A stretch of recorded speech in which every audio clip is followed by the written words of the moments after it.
नमस्कार साथियों, डॉक्टर संजीव भानावत के चैनल में आपका हार्दिक स्वागत, अभिनंदन। आज हम बात करेंगे 2025 में पत्रकारिता के संभावित ट्रेंड्स, उनकी चुनौतियां और तकनीकी परिवर्तन। आज की हमारी बातचीत एक रिपोर्ट पर आधारित है। यह रिपोर्ट तैयार की है Reuters institute for the study of journalism ने। इसके नाम से ये स्पष्ट है कि एक अंतर्राष्ट्रीय स्तर पर किया गया शोध है, जिसे प्रकाशित किया गया है journalism, media and technology trends and predictions 2025। निश्चय ही ये बहुत ही महत्वपूर्ण रिपोर्ट है, क्योंकि इसे तैयार करने में दो विशेषज्ञों ने विशेष काम किया है। एक थे पत्रकार निक न्यूमैन और दूसरे हैं फेडेरिका चेरुबिनी। इन दो पत्रकारों के शोध का परिणाम है यह महत्वपूर्ण रिपोर्ट। निक न्यूमैन दुनिया के उन प्रमुख पत्रकारों में, या मैं यूं कहूं कि उन मीडिया विश्लेषकों में से हैं जिन्होंने पत्रकारिता के संबंध में अपनी शोध अनुसंधान की प्रवृत्ति की एक विशिष्ट छाप छोड़ी है। वे पिछले 15 वर्षों से रॉयटर्स इंस्टीट्यूट में सीनियर रिसर्च एसोसिएट के रूप में काम कर रहे हैं और उनका जो मुख्य एरिया है काम करने का, वो पत्रकारिता और डिजिटल मीडिया है। उन्होंने बीबीसी न्यूज वेबसाइट की स्थापना में भी अपनी महत्वपूर्ण भूमिका का निर्वाह किया था और वहां वे वर्ल्ड एडिटर के साथ साथ हेड ऑफ प्रोडक्शन डेवलपमेंट जैसे महत्वपूर्ण पदों पर भी कार्य कर चुके हैं। वे डिजिटल न्यूज रिपोर्ट के प्रमुख लेखक भी हैं। दूसरे जो पत्रकार हैं इस रिपोर्ट को तैयार करने में, उनके सहयोगी फेडेरिका चेरुबिनी। फेडेरिका चेरुबिनी भी एक अनुभवी रणनीति विशेषज्ञ हैं, जो रॉयटर्स इंस्टीट्यूट में डायरेक्टर ऑफ लीडरशिप डेवलपमेंट के पद पे काम कर रहे हैं और यह जो विभिन्न प्रकार के मीडिया संगठन हैं उसमें जिस तरह से ऑपरेशन बदलाव हो रहे हैं उनके बारे में विशेषज्ञता रखती हैं। उन्होंने 2020 से लेकर 2023 तक चेंजिंग न्यूज रूम रिपोर्ट प्रकाशित की है। वे न्यूज़लेटर ऑडियंस के साथ जो एसोसिएशन है और उसका जो ऑर्गेनाइजेशनल जिस तरह से डेवलपमेंट हो रहा है उसमें इनकी विशेष रुचि है। ये जो रिपोर्ट है, जैसा मैंने कहा कि Reuters institute for the study of journalism इनकी ओर से प्रकाशित की गई है, जो कि यूनिवर्सिटी ऑफ ऑक्सफोर्ड का से जुड़ा हुआ एक प्रतिष्ठित संस्थान है और इस रिपोर्ट को, इस रिसर्च को गूगल न्यूज इनिशिएटिव ने विशेष सहायता प्रदान की है। ये जो शोध कार्य किया गया है इसकी विशेषता यह है कि वैश्विक स्तर पर मीडिया से जुड़े हुए 326 जो सीनियर ऑफिशियल्स हैं उनसे जो जानकारी प्राप्त की गई है उस पर आधारित है। इन अधिकारियों ने 65 संपादकों, 63 सीईओ और 53 डिजिटल या इनोवेशन हेड्स शामिल हैं। इन प्रतिनिधियों का चयन 51 देशों और उनसे जुड़े विभिन्न जो क्षेत्र हैं उनसे किया गया था। इस प्रकार उनके अनुभव और दृष्टिकोण के आधार पर इस रिपोर्ट में कुछ अनुमान लगाए गए हैं। इसके अतिरिक्त इस रिपोर्ट को तैयार करने के लिए चार्टबीट जैसे विश्लेषणात्मक टूल्स का भी उपयोग किया गया है, जिससे ट्रैफिक, यूजर बिहेवियर और सोशल मीडिया रुझान का विश्लेषण किया जा सके। यह रिपोर्ट 10 अध्यायों में विभाजित है। पहले अध्याय में जो पत्रकारिता के प्रति विश्वास है लोगों का, उस पर यह केंद्रित की गई है। इस रिपोर्ट ने यह महसूस किया है कि पिछले वर्षों में पत्रकारिता के प्रति विश्वास में धीरे धीरे कमी आई है। केवल 41% लोग 2025 में पत्रकारिता के भविष्य के प्रति आश्वस्त हैं। इसके मुख्य कारण है राजनीतिक ध्रुवीकरण और पत्रकारों पर बढ़ते हुए हमले। दूसरा कारण है मीडिया पर होने वाले सीधे हमले और जो सोशल मीडिया प्लेटफॉर्म्स हैं उनकी ओर से मुख्य धारा के मीडिया को दरकिनार करने की जो प्रवृत्ति है। इसी प्रकार फेक न्यूज और दुष्प्रचार के कारण भी मुख्य धारा के मीडिया की विश्वसनीयता पर संकट आया है। इन संकटों और चुनौतियों के बावजूद कुछ मीडिया संस्थानों को लगता है कि इस अस्थिरता के दौर में स्वतंत्र मीडिया की कहीं कोई अहमियत है, वो महत्वपूर्ण है। इस अध्याय में यह भी समझाने की कोशिश की गई है कि पत्रकारिता को नई रणनीतियों और प्रौद्योगिकी के माध्यम से पुनर्जीवित करने की आवश्यकता है। इस अध्याय की शुरुआत में एक महत्वपूर्ण तथ्य की ओर संकेत किया गया है कि 2025 में केवल 41% पेशेवर पत्रकारिता के भविष्य को लेकर के आश्वस्त हैं। यह आंकड़ा 2022 की तुलना में 19% कम है। इसके विपरीत 17% लोग पत्रकारिता के भविष्य को लेकर के निराशा प्रकट करते हैं। कई देशों में पत्रकारों और स्वतंत्र मीडिया पर जिस तरह से राजनीतिक दबाव बढ़ रहा है, जैसे लैटिन अमेरिका, हंगरी और रूस में नए कानूनों के तहत पत्रकारिता को नियंत्रित किया जा रहा है। इस रिपोर्ट के अनुसार अमेरिका में डोनाल्ड ट्रंप और कमला हैरिस जैसे राजनेताओं ने मुख्य धारा के मीडिया को दरकिनार कर अपनी बात रखने के लिए वैकल्पिक माध्यमों जैसे पॉडकास्ट और यूट्यूब आदि का सहारा लिया है। इसी तरह से सोशल मीडिया के प्रभाव को भी इस रिपोर्ट में महसूस किया गया है। राजनेताओं के साथ साथ अन्य प्रभावशाली लोग सोशल मीडिया प्लेटफॉर्म्स का उपयोग बहुतायत से कर रहे हैं। ट्रंप ने जो रोगन के पॉडकास्ट का उपयोग कर रहे हैं, वहीं कमला हैरिस ने कॉल हर डैडी शो पर अपनी बात रखी थी। इन रणनीतियों के तहत उन्होंने उन लोगों को प्रभावित किया जो पारंपरिक मीडिया में विश्वास नहीं रखते हैं। इसी तरह से पत्रकारिता के समक्ष आर्थिक चुनौतियां भी आई हैं। 2024 में लगभग 2,500 पत्रकारों की नौकरियां समाप्त हो गईं, जबकि 2023 में 8,000 पत्रकारों की नौकरियां खत्म हुई थी। कई प्रमुख मीडिया ब्रांड्स जैसे CNN, डेली मेल, वॉक्स आदि ने भी अपने कर्मचारियों की छंटनी की है, क्योंकि वे संसाधनों की चुनौतियों का सामना कर रहे हैं। ऐसे दौर में जिन संगठनों ने सब्सक्रिप्शन आधारित मॉडल अपनाया है, वे अपनी आर्थिक स्थिति को लेकर के कुछ आशावादी हैं। 56% मीडिया संस्थान अपने व्यवसाय के प्रति आत्मविश्वास रखते हैं। यूरोप और अमेरिका जैसे क्षेत्रों में सब्सक्रिप्शन आधारित मॉडल्स को प्राथमिकता दी जा रही है। इसी तरह कई मीडिया प्रोफेशनल्स का यह मानना है कि अनिश्चितता के समय में स्वतंत्र पत्रकारिता और भी प्रासंगिक हो जाती है, लेकिन इसके लिए अपने श्रोताओं का, दर्शकों का या अपनी ऑडियंस का विश्वास जीतना एक बहुत बड़ी चुनौती है। इस रिपोर्ट में यह अनुमान लगाया गया है कि आने वाले समय में ट्रंप मीडिया पर और अधिक दबाव डाल सकते हैं। वे पत्रकारों को उनके स्रोतों का खुलासा करने के लिए बाध्य कर सकते हैं और मुख्य धारा की मीडिया की पहुंच को वे सीमित कर सकते हैं और अपने पक्ष में समर्थन जुटाने के लिए वे जो दूसरे मीडिया प्लेटफॉर्म्स हैं उनका उपयोग कर सकते हैं। युवा दर्शकों को आकर्षित करने के लिए मीडिया संगठनों को वीडियो और ऑडियो सामग्री में अधिक निवेश करना होगा। इस रिपोर्ट के अनुसार ये ट्रेंड्स दिखाते हैं कि लोग छोटे छोटे और रोचक कंटेंट को प्राथमिकता से देखना पढ़ना चाहते हैं। पब्लिक ब्रॉडकास्टर्स को बजट की कटौती का सामना करना पड़ सकता है। उदाहरण के लिए स्विट्जरलैंड में SRG का फंड आधा करने के लिए जनमत संग्रह प्रस्तावित है। इस रिपोर्ट का जो अध्याय 2 है, उसमें पत्रकारिता के अस्तित्व पर आ रहे संकट पर चर्चा की गई है। इस अध्याय में यह निष्कर्ष निकाला गया है कि सर्च इंजन में हो रहे बदलाव पत्रकारिता के लिए एक बड़ी चुनौती बन गए हैं। सोशल मीडिया पर ट्रैफिक में जो गिरावट हो रही है, अब सर्च ट्रैफिक में कमी की भी आशंका महसूस की जा रही है। इस रिपोर्ट के अनुसार फेसबुक ट्रैफिक पिछले 2 वर्षों में समाचार वेबसाइटों को फेसबुक से मिलने वाले ट्रैफिक में 67% की गिरावट आई है। इसी तरह से ट्विटर ट्रैफिक, जिसको आजकल आप एक्स कहते हैं, एक्स को मिलने वाले ट्रैफिक में भी 50% की कमी आई है।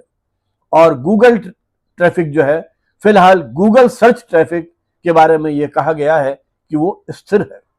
लेकिन आर्टिफिशियल इंटेलिजेंसी जनरेटेड जो समरीज हैं, उससे इनका ट्रैफिक भी प्रभावित होने की आशंका व्यक्त की गई है।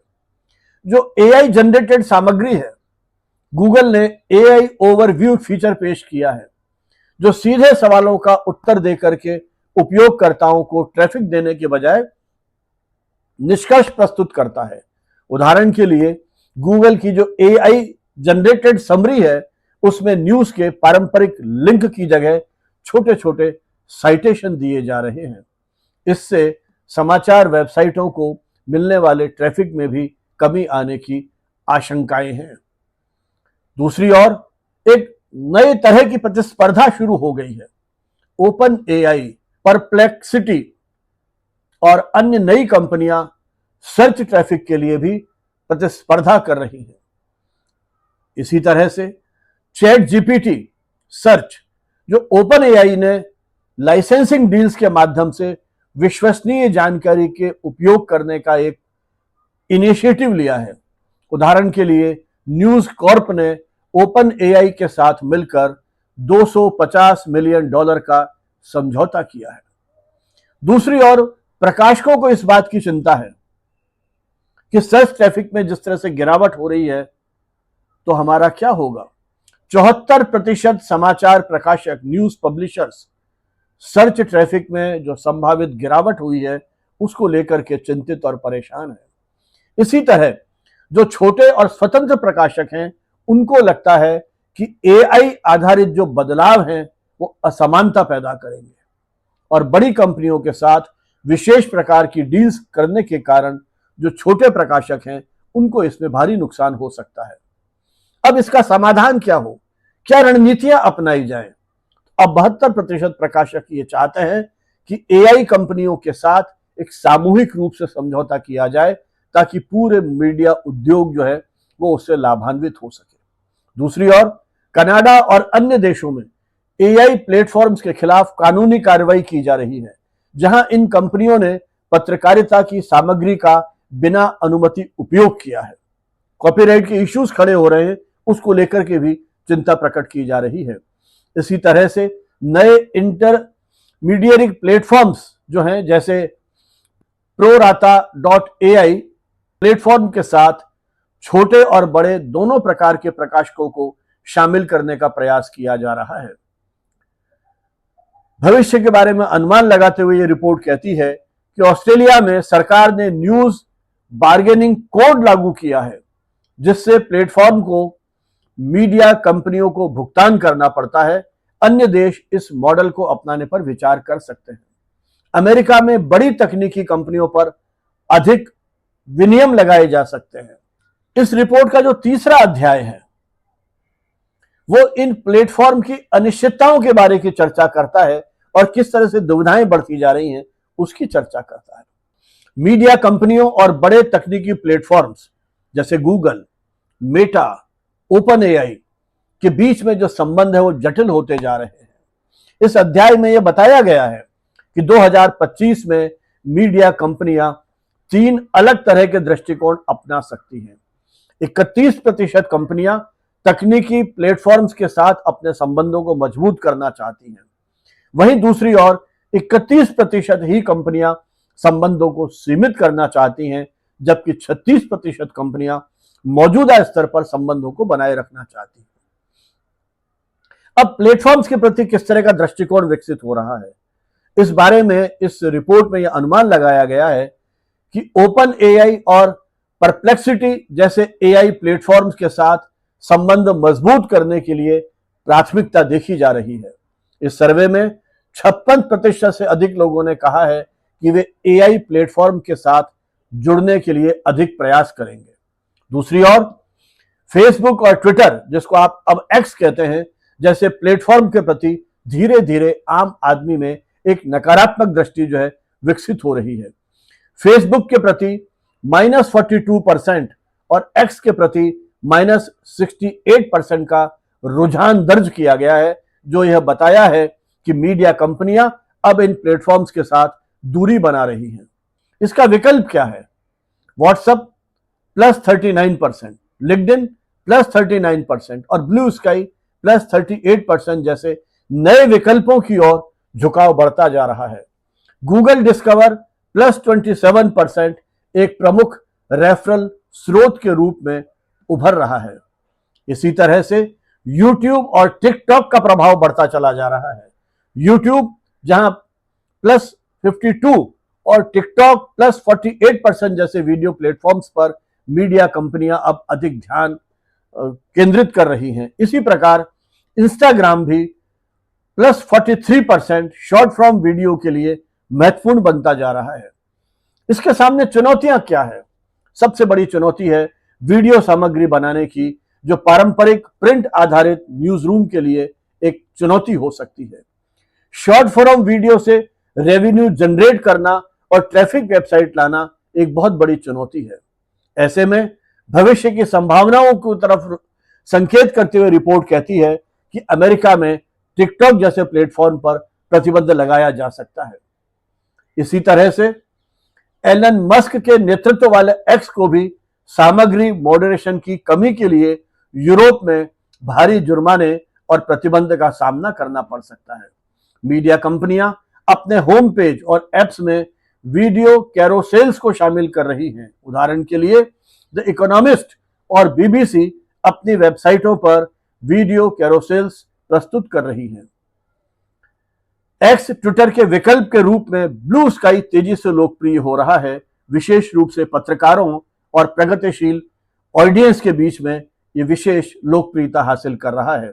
हालांकि अभी व्यापक स्तर पर यह दर्शकों से या अपनी ऑडियंस से नहीं जुड़ पाया है। तो एक प्रकार मीडिया कंपनियां तकनीकी प्लेटफॉर्म से जुड़ने के लिए अभी भी दुविधा की स्थिति से गुजर रही है। अध्याय 4 में नवाचारों के माध्यम से किस प्रकार से हम व्यावसायिक विकास कर सकते हैं, इस पर विशेष शोध अनुसंधान किया गया है। इस अध्याय में यह कहा गया है कि पारंपरिक व्यवसाय मॉडल का अंत संभव है। इस अध्याय में यह कहा गया है कि एआई और डिजिटल प्लेटफॉर्म्स के कारण पारंपरिक ट्रैफिक निर्भर व्यवसाय मॉडल विफल हो रहे हैं। गुणवत्ता और प्रासंगिकता की दृष्टि से मीडिया कंपनियां अब अपनी सामग्री को और अधिक प्रासंगिक, गुणवत्ता युक्त और विशिष्ट बनाने पर ध्यान केंद्रित कर रही हैं, ताकि वो भीड़ से अलग दिख सके। पाठक आधारित राजस्व अब विज्ञापन की बजाय सब्सक्रिप्शन और सदस्यता मॉडल पर अधिक जोर दिया जा रहा है।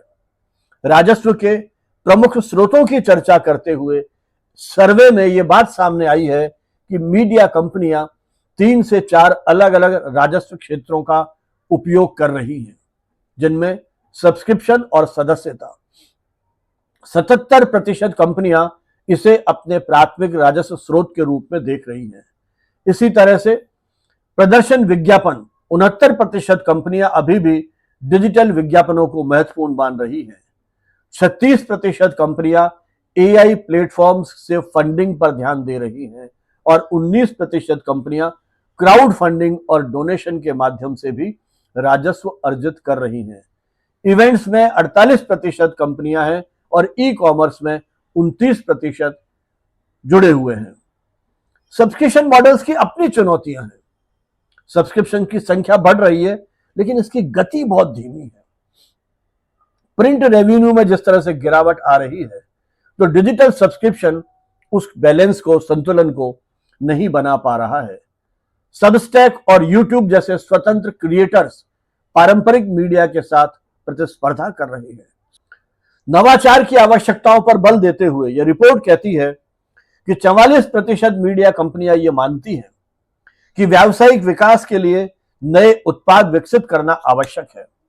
युवाओं को ध्यान में रखकर यूथ प्रोडक्ट और ऑडियो और वीडियो पर अधिक ध्यान दिया जाना आवश्यक है। इसी प्रकार गेमिंग उत्पाद विकसित करने की भी योजनाएं बनाई जा रही हैं। कुछ कंपनियां शिक्षा और सीखने पर आधारित जो उनके प्रोडक्ट हैं, वो भी शुरू करने के लिए या लॉन्च करने की तैयारी कर रही है। अब जो रणनीतियां बनाई जाएंगी, उसमें यह कोशिश की जा रही है कि उनके सभी जो प्रोडक्ट हैं, उनका एक ही सब्सक्रिप्शन हो। न्यूयॉर्क टाइम्स ने ऑल एक्सेस मॉडल अपनाया है, जिसमें गेम्स, कुकिंग, रेसिपी, स्पोर्ट्स जैसे जो उनके प्रोडक्ट हैं वो सब शामिल हैं। स्वीडन में बोनियर ग्रुप ने 70 से अधिक स्थानीय और राष्ट्रीय प्रकाशनों को एक सब्सक्रिप्शन में जोड़ दिया है। ये मीडिया कंपनियां अब अन्य पब्लिकेशंस के साथ पार्टनरशिप कर रही हैं। उदाहरण के लिए यूरोपीय ब्रांड्स जैसे पॉलिटिकन और एफएजेड ने न्यूयॉर्क टाइम्स के साथ सब्सक्रिप्शन की साझेदारी की है। कुछ कंपनियां प्रिंट मीडिया में निवेश को भी पुनर्जीवित करने के लिए प्रयत्नशील हैं। उदाहरण के लिए द अटलांटिक ने 2024 में अपने प्रिंट संस्करण की आवृत्ति बढ़ाकर 12 बार वार्षिक कर दी है।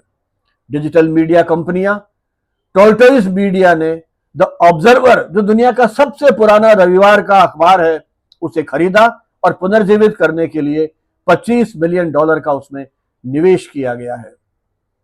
निष्कर्षतः यह अध्याय बताता है कि मीडिया कंपनियां अपने दर्शकों के लिए नए और प्रासंगिक उत्पाद तैयार कर रही है। शिक्षा, गेमिंग और ऑडियो वीडियो सामग्री इसमें प्रमुख रूप से हैं और राजस्व के नए स्रोतों को तलाशा जा रहा है। अध्याय 5 में व्यक्तित्व, प्रभावशाली लोग और पत्रकारिता का क्रिएटरफिकेशन इस पर केंद्रित है। यह अध्याय बताता है कि कैसे सोशल मीडिया और डिजिटल प्लेटफॉर्म्स ने पारंपरिक पत्रकारिता के परिदृश्य को बदल दिया है। जो इन्फ्लुएंसर्स हैं, प्रभावशाली व्यक्ति हैं, वे स्वतंत्र क्रिएटर के रूप में उभर रहे हैं और पत्रकारिता में उनके लिए नई संभावनाएं और नई चुनौतियां हैं। 21% अमेरिकन नागरिक, विशेषकर 30 वर्ष से कम उम्र के, नियमित रूप से इन इन्फ्लुएंसर के माध्यम से समाचार प्राप्त कर रहे हैं। ब्राजील, फ्रांस, ऑस्ट्रेलिया जैसे देशों में सोशल मीडिया पर सक्रिय ये क्रिएटर्स समाचार, मनोरंजन और विचारों का मिश्रण प्रस्तुत करते हुए युवा दर्शकों को लगातार आकर्षित कर रहे हैं। ऐसे में प्रभावशाली व्यक्तियों या जो इन्फ्लुएंसर हैं, उनकी एक बहुत बड़ी भूमिका आ गई है, जिन्होंने पारंपरिक मीडिया को एक चुनौती दी है। लेकिन यहां एक बड़ा प्रश्न ये भी है कि ये जो इन्फ्लुएंसर हैं, 77% की पत्रकारिता की कोई पृष्ठभूमि नहीं है। ऐसे में उनके द्वारा दी जाने वाली जो सूचनाएं हैं, उनकी विश्वसनीयता संदिग्ध है। यूनेस्को की एक रिपोर्ट के अनुसार 62% क्रिएटर्स जो सामग्री साझा करते हैं, उसकी सत्यता की जांच नहीं करते हैं। ऐसी स्थिति में उनकी विश्वसनीयता एक बहुत बड़ा खतरा बन गई है। वॉशिंगटन पोस्ट की पत्रकार टेलर लॉरेंज ने पारंपरिक मीडिया छोड़कर अपना एक स्वतंत्र प्लेटफॉर्म यूजर मैग लॉन्च किया है। फॉक्स न्यूज के पूर्व एंकर टकर कार्लसन ने स्वतंत्र रूप में रूसी राष्ट्रपति व्लादिमीर पुतिन का इंटरव्यू किया, जो 200 मिलियन बार देखा गया। इस प्रकार ये जो स्वतंत्र क्रिएटर्स हैं, अपने ब्रांड बना करके आर्थिक सफलताएं प्राप्त कर रहे हैं। ऐसे बहुत सारे उदाहरण हम हमारे देश में भी देख सकते हैं। इसका पत्रकारिता पर सकारात्मक और नकारात्मक दोनों तरह का प्रभाव पड़ा है। सकारात्मक पक्ष तो यह है कि एक नई दृष्टि से अपनी स्टोरी को रचनात्मकता के साथ कहकर के हम पाठकों को, दर्शकों को आकृष्ट करते हैं। और कुछ क्रिएटर्स ने कम्युनिटीज के साथ अपनी एक प्रगाढ़ जो एक संबंध है, एक तरह से वो बनाए हैं और विश्वास हासिल कर लिया है। और नुकसान इसका यह है कि जो पारंपरिक, स्वतंत्र और तथ्य आधारित पत्रकारिता थी, वो कमजोर हो रही है। पत्रकारिता के जो मूल्य हैं, उस पर कहीं असर आया है। तो इस प्रकार प्रभावशाली व्यक्ति और क्रिएटर्स का उदय पारंपरिक पत्रकारिता के लिए एक चुनौती और अवसर दोनों ही है। छठा अध्याय न्यूज रूम में प्रतिभाशाली व्यक्तियों को बनाए रखना की चुनौतियों पर विशेष रूप से केंद्रित है।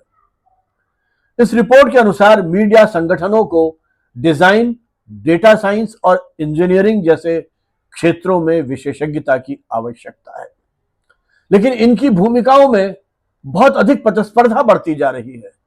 इस सर्वेक्षण के अनुसार 55% मीडिया लीडर्स ने इंजीनियरिंग, 52% ने डेटा साइंस और 38% ने प्रोडक्ट डिजाइन में अपनी प्रतिभा को आकर्षित करना या अपनी प्रतिभा का प्रदर्शन करना एक बहुत बड़ी चुनौती माना है। इसी तरह से एआई और टेक्नोलॉजी के कारण ये जो कंपनियां हैं, पत्रकारों और मीडिया विशेषज्ञों को उच्च वेतन और बेहतर संसाधन उपलब्ध करा करके अपनी ओर आकर्षित कर रही हैं। न्यूज रूम में तनाव और लंबी कार्य अवधि के कारण कर्मचारियों को न्यूज फटीग या थकावट की समस्या का भी सामना करना पड़ रहा है।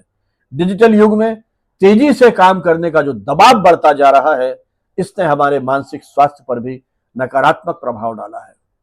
तो एक तरह से न्यूज रूम की संरचना बदल रही है। अब नए कौशल की मांग की जा रही है, नई स्किल्स की मांग की जा रही है। पत्रकार केवल रिपोर्टिंग नहीं करेंगे, बल्कि वीडियो संपादन और सोशल मीडिया प्रबंधन, डेटा विजुअलाइजेशन जैसे जो अन्य स्किल्स हैं, उसमें भी उन्हें खरा उतरना पड़ेगा। हाइब्रिड जर्नलिस्ट की मांग बढ़ रही है, जो तकनीकी दृष्टि से भी बेहतर हो और क्रिएटिविटी की दृष्टि से, रचनात्मकता की दृष्टि से भी बेहतरीन हो। न्यूज रूम में भी इस एआई का उपयोग बहुत तेजी से बढ़ रहा है और कोशिश ये की जा रही है कि एआई और जो ऑटोमेशन का उपयोग करते हुए हम किस तरह से कर्मचारियों को उनकी जो रचनात्मकता है और जो उनकी एक नैतिक व्यावसायिक उच्च प्रतिमान है, मानदंड है, उनको हम किस प्रकार से बनाए रखें, इसके भी प्रयास किए जा रहे हैं। भविष्य की जब बात की जाती है तो मीडिया कंपनियां ऐसे प्रतिभाशाली व्यक्तियों को आकर्षित करने के लिए प्रतिस्पर्धी पैकेज और काम करने के लिए अनुकूल माहौल प्रदान करेंगी, ऐसा विश्वास किया जा सकता है। और नई पीढ़ी के साथ जुड़ने के लिए मीडिया संगठनों को उनके मूल्यों और उनकी प्राथमिकताओं को समझना पड़ेगा और इसी के साथ वे अपने कर्मचारियों के मानसिक स्वास्थ्य को भी बेहतर बनाए रखने के लिए कोई न कोई रणनीति जो है वो अपनाएंगे और इस तरह का प्रशिक्षण देंगे ताकि कर्मचारी डिजिटल जिस तरह से तेजी से परिवर्तन हो रहा है, उसके साथ, तकनीक के साथ सामंजस्य करते हुए आगे काम कर सकें। तो एक प्रकार से पत्रकारिता को इस बदलते हुए परिवेश के साथ, बदलते हुए परिदृश्य के साथ तालमेल बनाए रखना होगा और नई स्किल्स को विकसित करते हुए अपने कार्य को क्रियान्वित करना होगा। अध्याय 7 जो इस रिपोर्ट का है, वो मुख्य रूप से न्यूज फटीग, जो समाचारों की थकान का मुद्दा है, इस पर केंद्रित है।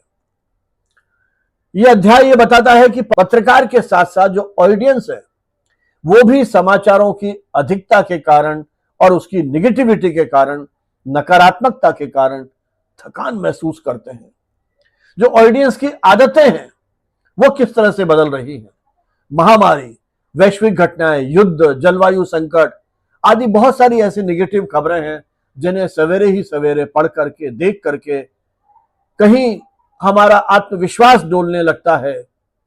बुरी खबरों से जिस तरह से व्यक्ति जूझ रहा है, वो उसके जो पूरा चिंतन है, उसका जो व्यवहार है, उसे कहीं प्रभावित कर रहा है। तब ये कोशिश की जा रही है कि द ऑडियंस इन खबरों से बचे।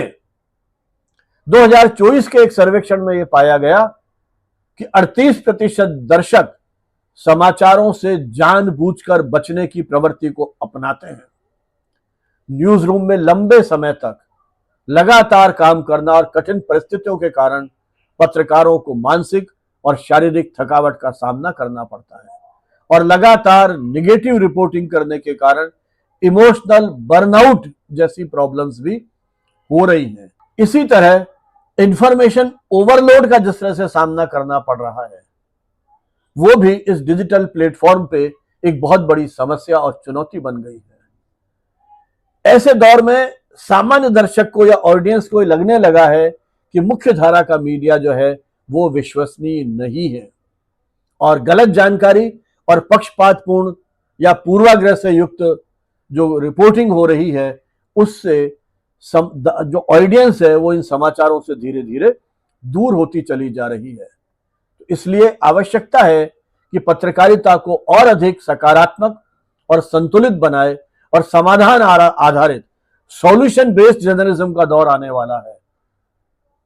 सॉल्यूशन बेस्ड जर्नलिज्म का अभिप्राय है कि केवल समस्याओं को उजागर करने की बजाय उनके संभावित समाधान और सकारात्मक पहलुओं को उसके साथ जोड़ा जाए और अपनी ऑडियंस के साथ कहीं जुड़ाव महसूस किया जाए। वीडियो क्विज और इंटरैक्टिव ग्राफिक के माध्यम से हम ऑडियंस को अपने साथ जोड़ सकते हैं। ऑडियंस को जोड़ने के लिए भी हमें नए नए प्रयोग करने पड़ेंगे, नई रणनीति बनानी पड़ेगी और एआई और डेटा एनालिटिक्स की मदद से दर्शकों को उनकी रुचि के अनुसार हमें खबरें देने के लिए बाध्य होना पड़ेगा। जो शॉर्ट फॉर्म वीडियो है और पॉडकास्ट है, इसके साथ ऑडियंस धीरे धीरे जुड़ रही है। इसीलिए यूट्यूब और टिकटॉक जैसे प्लेटफॉर्म जो हल्के फुल्के रोचक मनोरंजन करते हैं, उनके साथ ऑडियंस का जुड़ाव बढ़ता चला जा रहा है। इसी तरह मीडिया संस्थान अब ऑडियो आर्टिकल्स और एआई जनरेटेड समरीज का प्रयोग भी कर रहे हैं ताकि समाचार को और अधिक रोचक बनाया जाए। जो समाचार अखबार में छपता है उसमें जो कोड क्यूआर कोड दिया गया है उसको स्कैन करके आप वो खबर को सुन भी सकते हैं। तब कई तरीके से आपको आकर्षित करने के लिए या उसके साथ जोड़े रखने के लिए जो है प्रयास किए जा रहे हैं। तो अब धीरे धीरे ये प्रयास किया जाएगा।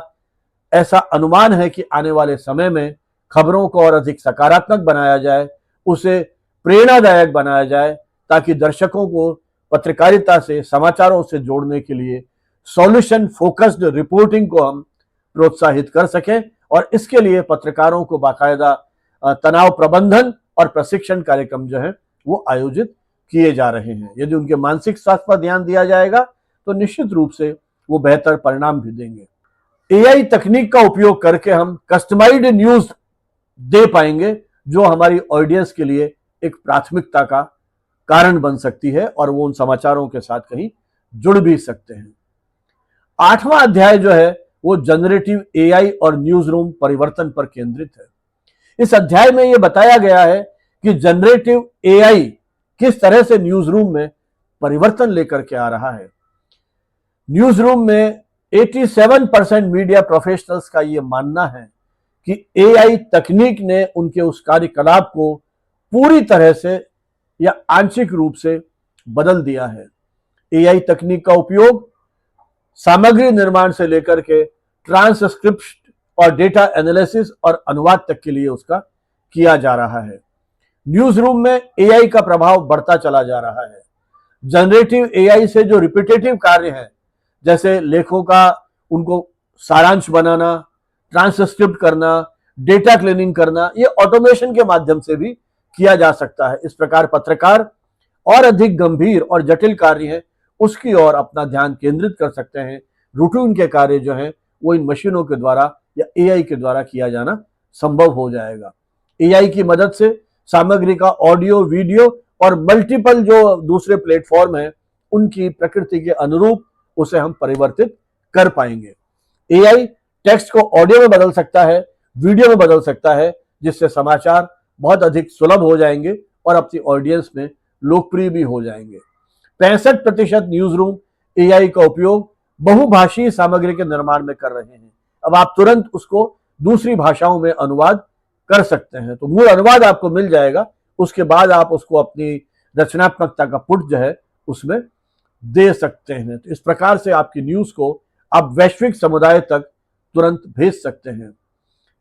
एआई जनरेटेड जो सामग्री है उसमें गलतियां होने की आशंकाएं निश्चित रूप से हैं। यदि एआई का दुरुपयोग किया जाएगा तो उसका बहुत अधिक नुकसान भी होगा। भ्रामक समाचारों या दुष्प्रचार को प्रोत्साहन मिलेगा। लेकिन मशीनों को भी अंततः ट्रेनिंग होती है और आने वाले समय में इस प्रकार की समस्याओं का भी समाधान कहीं न कहीं निकलेगा। नौकरियों पर संकट, निश्चित रूप से जो पारंपरिक पत्रकारिता की नौकरियां थी उस पर एक बहुत बड़ा संकट आ गया है और आने वाला है।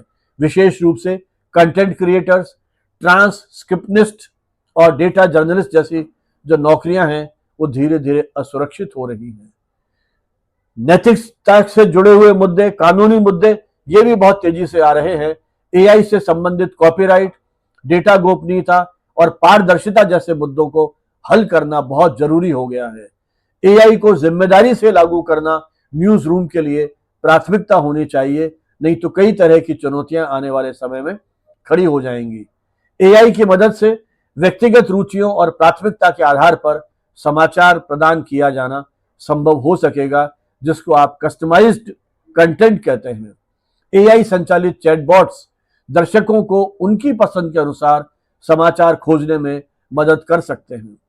56% न्यूज रूम एआई आधारित चैटबॉट्स और खोज इंटरफेस का उपयोग करने की योजनाएं बना रहे हैं। ओपन एआई और उसके जैसे अन्य प्लेटफॉर्म्स उच्च गुणवत्ता वाली सामग्री के लिए मीडिया संगठनों के साथ साझेदारी भी कर रहे हैं। भविष्य का यह अनुमान है कि एआई तकनीक और अधिक विकसित होगी, अधिक प्रभावी होगी और सटीक समाचार दे सकने में सक्षम होगी। चैट जीपीटी और सिरी जैसे एआई असिस्टेंट नई सुविधाओं के साथ लैस होंगे और अपना काम प्रभावी ढंग से कर पाएंगे। तो एआई आधारित कई नए प्लेटफॉर्म्स के शुरू होने की संभावनाएं भी इस रिपोर्ट में प्रकट की गई हैं। ओपन एआई, एप्पल और अमेजॉन जैसी कंपनियां न्यूज रूम के में साझेदारी करेंगी और बेहतर एआई जनित सामग्री जो है हमारे तक पहुंचा पाएंगी। प्रो राता .ai जैसे नए इंटरमीडिएटरी प्लेटफॉर्म्स छोटे और बड़े दोनों प्रकाशकों को सहयोग कर पाएंगे, नए अवसर उनके लिए जुटा पाएंगे। पत्रकारिता तकनीक का उपयोग करते समय पत्रकारिता की जो मूल्य है, जो उसके मूल प्रतिमान है, सत्यता, निष्पक्षता, उसको बनाए रखने के लिए भी हमें अपनी रणनीतियों को बनाना पड़ेगा। तो एक प्रकार से जनरेटिव एआई तकनीक न्यूज रूम को अधिक प्रभावी, रचनात्मक और ऑडियंस के अनुकूल बनाने की दिशा में आगे बढ़ेगी। हालांकि इसके उपयोग से नैतिकता, पारदर्शिता और रोजगार के मुद्दों का समाधान करना बहुत आवश्यक है और पत्रकारिता में एआई का यदि सही संतुलन हो जाता है तो भविष्य में यह सफलता का आधार भी बन सकता है। 9वां अध्याय बड़ा महत्वपूर्ण है, जिसमें बुद्धिमान एजेंट्स, इंटेलिजेंस एजेंट्स का एक तरह से परिचय दिया गया है। इस अध्याय में यह बताया गया है कि किस तरह से इंटेलिजेंट एजेंट्स कन्वर्सेशनल इंटरफेस के माध्यम से 2025 में मीडिया इंडस्ट्री में एक नई क्रांति के आधार बनेंगे। ये एजेंट एआई की मदद से यूजर की जरूरतों को समझते हुए उन्हें व्यक्तिगत और सटीक जानकारी दे पाएंगे, ऐसा विश्वास है। चाहे वो चैट जीपीटी है, चाहे सिरी है, चाहे एलेक्सा जैसे प्लेटफॉर्म है। चैट जीपीटी जैसे एआई प्लेटफॉर्म अब उन्नत वॉइस फीचर्स के साथ आ रहे हैं। सिरी और एलेक्सा जैसे डिजिटल असिस्टेंट्स को भी अपडेट किया जा रहा है ताकि वे उपयोगकर्ताओं के साथ एक बेहतर संवाद स्थापित कर सके। ये इंटरफेस पारंपरिक खोज इंजनों को बदलने की क्षमता रखते हैं क्योंकि ये रियल टाइम इंफॉर्मेशन आपको दे सकने में सक्षम है। उदाहरण के लिए ओपन एआई के सर्च जीपीटी ने पारंपरिक लिंक के बजाय सीधे उत्तर देना शुरू कर दिया है और साथ ही वो आपको अपेक्षित या उचित संदर्भ भी दे देते हैं। ये इंटरफेस उपयोगकर्ताओं की आदतों और रुचियों के आधार पर समाचार और जानकारी प्रस्तुत करते हैं, जिससे उनका अनुभव और अधिक पर्सनलाइज्ड हो जाता है। तो एक प्रकार से ये एजेंट्स समाचार को आसान और सहज बना रहे हैं, जिससे लोग पारंपरिक न्यूज वेबसाइट्स पर अब कम निर्भर होंगे। मीडिया कंपनियों को यही तो बड़ी चिंता है कि जो यूजर है सीधे एआई प्लेटफॉर्म्स के माध्यम से सामग्री प्राप्त कर लेंगे और उससे हमारी ट्रैफिक में गिरावट आएगी। और जैसा कि आप जानते हैं अब तो एआई बेस्ड न्यूज ऐप शुरू हो गए हैं और इस तरह के अखबार भी शुरू हो गए हैं जो एआई का जिसमें उपयोग किया जा रहा है। 20% मीडिया एक्सपर्ट्स ये मानते हैं कि ये जो संवादात्मक कन्वर्सेशनल इंटरफेस है ये आने वाले दौर में एक बड़ी क्रांति साबित होगा और 51% जो मीडिया एक्सपर्ट्स ये मानते हैं कि ये प्रगति धीमे होगी लेकिन स्थायी रूप होगी, ऐसा उनका मानना है।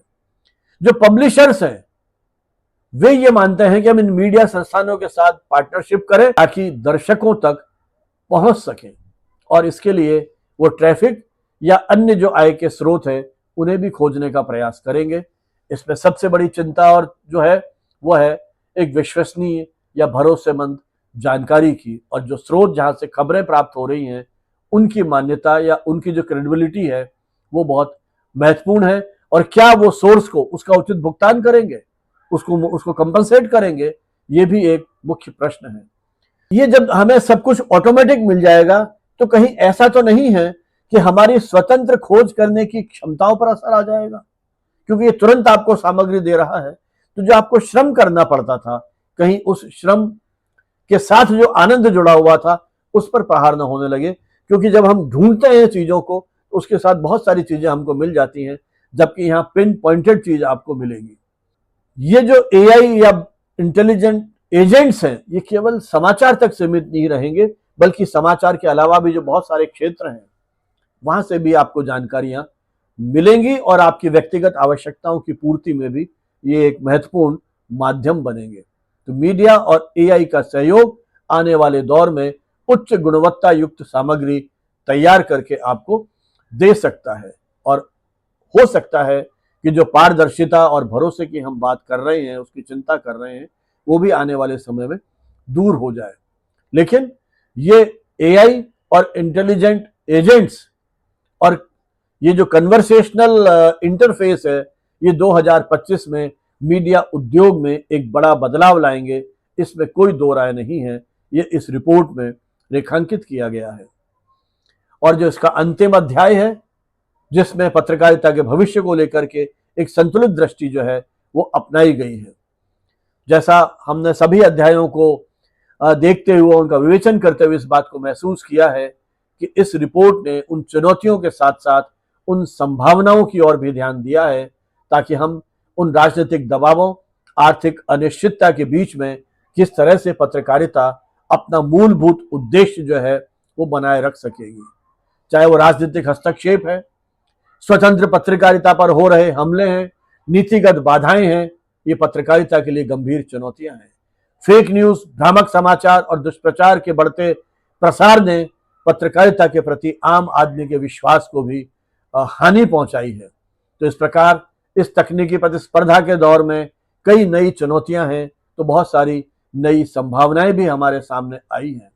एआई ने कई नए तरह के नवाचारों को हमारे सामने उसकी संभावनाएं प्रकट की हैं।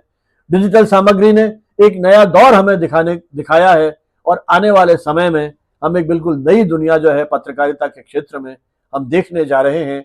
और अब इस सारी चुनौतियों के बीच में कहीं बात की जा रही है सॉल्यूशन जर्नलिज्म की। उम्मीद करते हैं कि वो उन समस्याओं के साथ साथ उनके समाधान की ओर भी ध्यान देगा। हम भी नवाचारों को अपनाएंगे और बदलती हुई इस तकनीक के साथ एक संतुलन कायम करते हुए भविष्य की पत्रकारिता को और बेहतर बनाने की कोशिश करेंगे।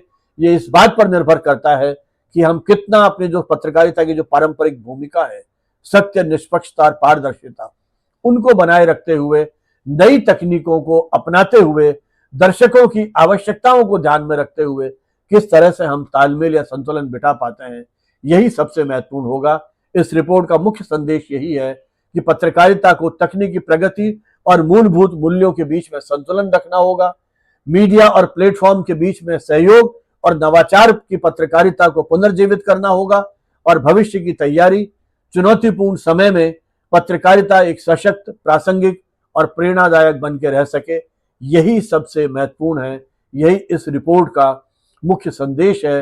ये रिपोर्ट पत्रकारिता और मीडिया के भविष्य के लिए, विशेषकर 2025 के लिए आने वाली चुनौतियों और अवसरों का पूरा एक खाका हमारे साथ रखती है।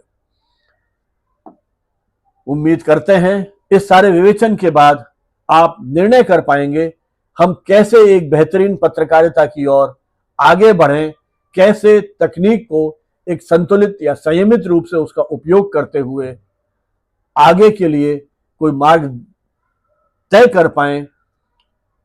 इन्हीं सब संभावनाओं को लेकर के, चुनौतियों को लेकर के आप सभी को बहुत बहुत शुभकामनाएं। आभार, धन्यवाद। जय हिंद, जय भारत।